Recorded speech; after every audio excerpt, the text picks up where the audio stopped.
उत्तर प्रदेश ने पहली बार अखिलेश यादव का ये रूप देखा। पहली बार उत्तर प्रदेश के भीतर अखिलेश यादव का ये वाला धुआंधार पहलू सामने आया। विधानसभा में अखिलेश यादव का शांति से सामने वाले को ध्वस्त कर देने वाला रूप यूपी ने पहली बार देखा है। पहली बार लोग वाकपटुता में मोदी को भूल गए, योगी को भूल गए, बड़े बड़े वक्ता अखिलेश के आगे पानी मांगने लगे। उत्तर प्रदेश के इतिहास में पहली बार ऐसा नेता प्रतिपक्ष हुआ है जो आंकड़े लेकर खड़ा हुआ तो सामने वाली बहुमत की सरकार पानी मांगने लगी, बगले झांकने लगी। अखिलेश के आगे सीएम योगी लाजवाब थे। हाल ये हो गया था कि डिप्टी सीएम केशव प्रसाद मौर्य तिलमिला गए, अखिलेश के संबोधन के बीच में ही उठकर खड़े हो गए। जनता ने तो इनकी गर्मी निकाल दी थी, जो बैठे हैं सामने नहीं निकली। नहीं देखो, गर्मी गलत शब्द नहीं है, गर्मी गलत शब्द क्यों मानते हो इसको? अरे अब तो खुश रहिए। और देखिए क्या हुआ, फिर गर्मी निकली, फिर डिप्टी सीएम बन गए। अब आप बताइए किसकी गर्मी निकली अगर आप डिप्टी सीएम बन गए तो? अध्यक्ष महोदय, मैं अभी बोलूंगा आपके। अब तो लगता है थोड़ी गर्मी निकली, अभी गर्मी और निकलनी बाकी है इनकी। इसके बाद केशव मौर्य ने कह दिया कि अखिलेश यादव ने विकास कराया था तो क्या उसका पैसा सफाई से लेकर आए थे। केशव को लगा कि जैसी वो भाषणबाजी मंचों से करते हैं, जैसा वो ट्विटर पर लिखते हैं, यहाँ भी वैसा ही बोल देंगे तो चल जाएगा। लेकिन इस बार केशव अखिलेश के हत्थे चढ़ गए थे और केशव इस बार अखिलेश के हत्थे चढ़े तो अखिलेश यादव ने एकदम पानी उतार दिया। लेकिन सड़क किसने बनाई है, एक्सप्रेस किसने बनाया है, मेट्रो किसने बनाई है? जैसे लगता है आपने सफाई की जमीन बेच करके ये सब बनवा दिया है। तुम अपने पिताजी से पैसा लाते हो बनाने के लिए? तुमने राशन बांटा है तो पिताजी ने क्या बात है? अखिलेश यादव ऐसे आंकड़े लेकर खड़े हुए कि वित्त मंत्री के आंकड़े धुआं धुआं हो गए। वित्त मंत्री भी खड़े हुए लेकिन अखिलेश के आंकड़ों के आगे बैठना पड़ गया। पेश कर दोगे आप कुछ भी आंकड़े पेश कर दोगे? किस 50? आप कुछ भी आंकड़े पेश कर दोगे? नहीं कुछ भी आंकड़े पेश कर दोगे आप?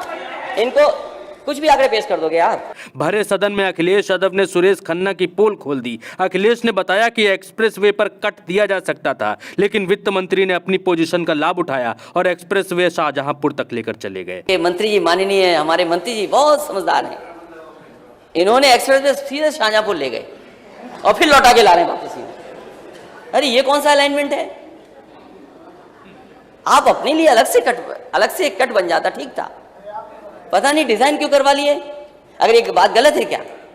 एक्सप्रेसवे आ रहा है, ये अपनी तरफ ले गई हूं और फिर वापस आ रहा है। अखिलेश वार पर वार कर रहे थे, योगी मुस्कुरा रहे थे, सुरेश खन्ना लाजवाब होकर सुनते रहे। अखिलेश यादव पर आज तथ्य देवी सवार हो गई थी। अखिलेश अपने भाषण से एक तरफ मार रहे थे, दूसरी तरफ सहला रहे थे। सरकार को ना रोते बन रहा था ना हंसते बन रहा था। और मुझे लगता है कि अगर वित्त मंत्री आप हैं और वित्त आपके पास है तो बड़ा दिल रखना और खुल करके सबको पैसा देना। हमारे माननीय सदस्यों को भी बहुत पैसा देना उनके क्षेत्र के विकास के लिए। बिजली पर बड़ी बड़ी बातें करने वाली सरकार को अखिलेश ने सच का आईना दिखाया। सारे बिजली के प्लांटों के नाम उंगली पर गिना दिए। जिलों की परियोजनाओं के नाम अखिलेश यादव को मुजबानी याद था। ऐसा लग रहा था जैसे अखिलेश से ज्यादा बेहतर उत्तर प्रदेश को कोई समझ ही नहीं सकता। सरकार के लोग अपने बिजली के प्लांट के नाम बता दें किसने किस समय लगाया तो मैं अपना भाषण यहीं समाप्त कर दूंगा। बिजली गई थी, सरकार की थोड़ी गर्मी निकल गई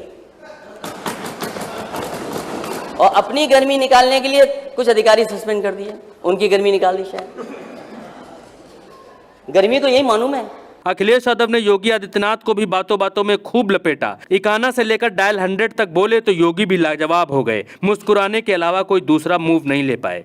इकाना स्टेडियम हमारे नेता सदन का सबसे प्रिय जगह है, वो इकाना स्टेडियम।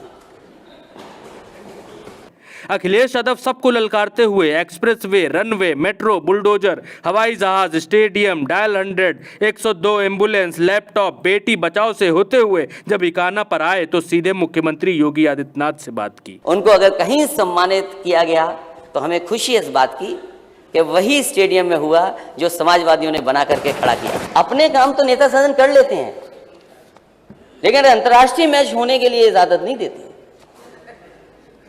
समाजवादी सरकार थी तो कानपुर में भी हुआ मैच इंटरनेशनल